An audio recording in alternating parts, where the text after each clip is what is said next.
joined now by Turkish political expert, Mr. Galip Dalay. He's a research director at the Sharq Forum. Galip, thank you very much for joining us. Now, let's start off with here.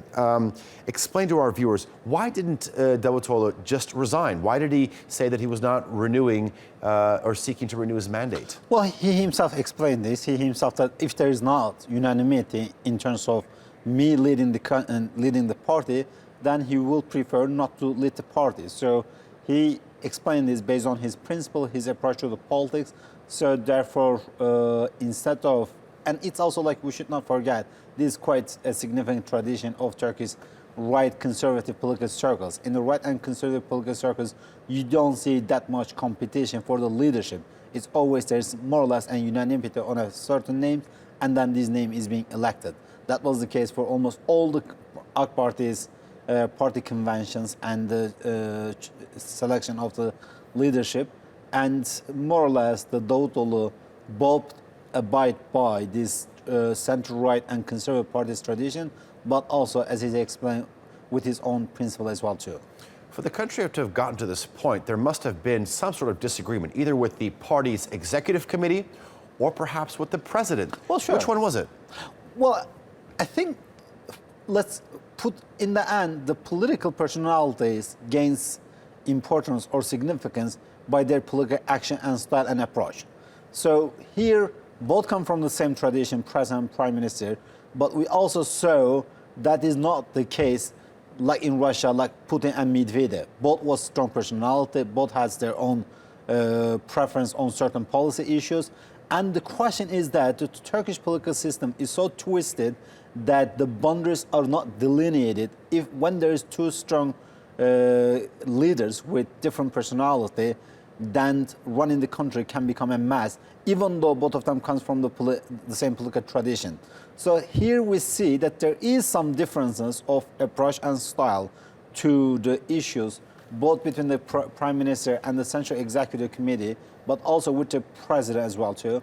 And that is one of the primary reasons that actually we are witnessing to what is happening.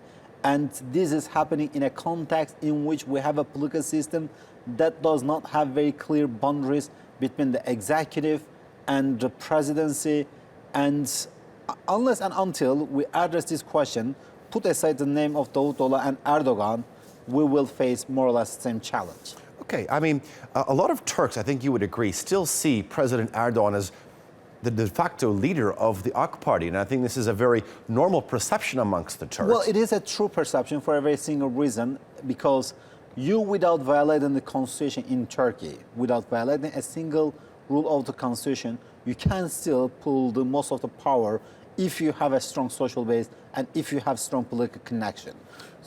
Because right now, A, the Turkish constitution giving significant amount of power to the president, B, now it's elected, and C, right now, the leader that is occupying the presidential palace has more than 4 decades of political history, legacy, social base, constituency, and a party that he has shaped from scratch.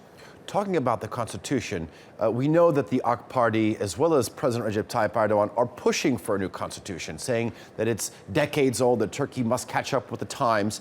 Do you think that the new AK party leadership, with the new prime minister after May the 22nd, they'll push more for this?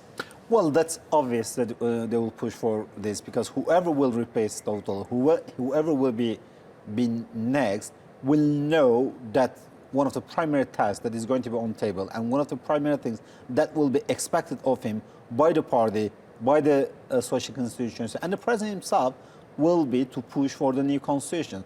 Whether it will succeed or not, it's another question, because still there is disagreement between the political parties within the parliament. And in order to make a constitution change, amendments, you need either 330 people within the parliament, the support of 330 people within the parliament to put it to a referendum, or 367 within the parliament to change it within the parliament. And AK Party has neither of them. AK Party, in one way or another, needs to get support of the opposition. And we will see how AK Party is going to basically manage this process to get support from the opposition. So interesting times ahead for Indeed, Turkish it politics. is. All right, Mr. Galip Dalay from Al Sharq Research. Forum. Thank you very much for this. You're welcome.